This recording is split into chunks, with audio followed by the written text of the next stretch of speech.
Congratulations, everyone. If the ladies could go down and say about your dress and jewels, please.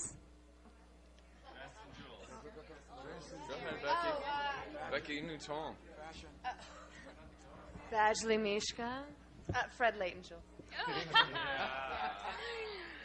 Kevin Hall. Neil Lane. Carmen Marvaldo and Fred Layton. Junko Yoshioka. And Helmet. That's the one. Thank you. That's the one.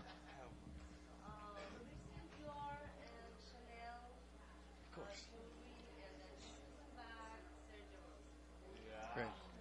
I'm going to need a producer for this one, I think, because your comedy is laced with some serious issues. You deal with immigration, you deal with HMOs, you make important things in life a part of your show. Tell me, somebody, why this is important to you and your show and to your viewers. Well, I mean, this is real life. I mean, we're trying to. It is a comedy, but there is real emotion and heart, and we want to explore what the reality would be for a family, a first-generation Latin American family living in New York.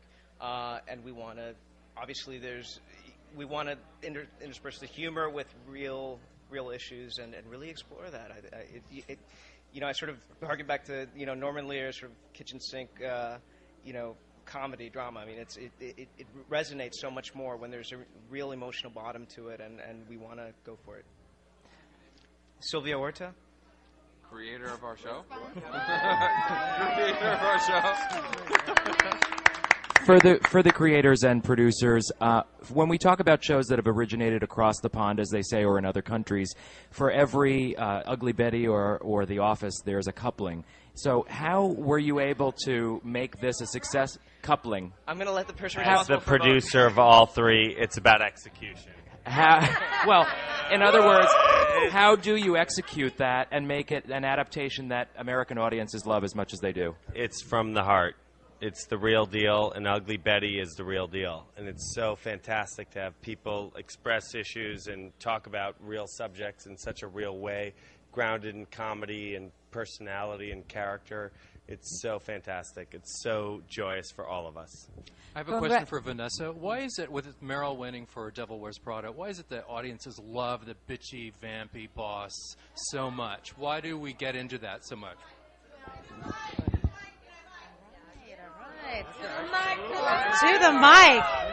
Well, I have to thank the writers, because they love to see strong women say sassy lines. And I actually, on my Christmas gift to the whole cast and crew, one of my favorite lines from The Holiday, which was Eric's character looks at me, and I said, Did you just gesture at me when did you said just gesture at me when you said Kwanzaa?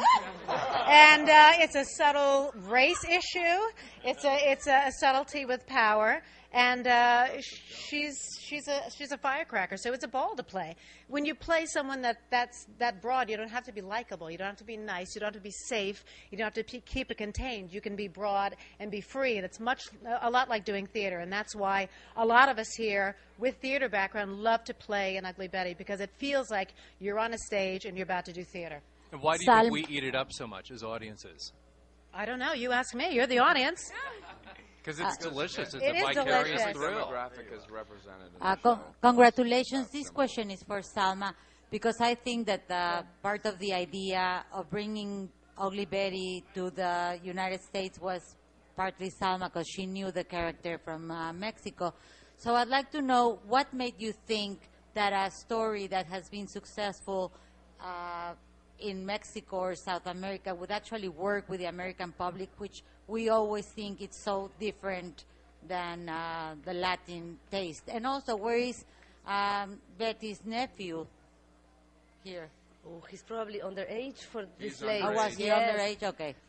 Okay, well, actually, the original idea, the person who paid the check for the rights was Ben. And then, he came to Pepe and I and invited us to be a part of it. He said, "What do you think?" And I said, "I think it's like fantastic."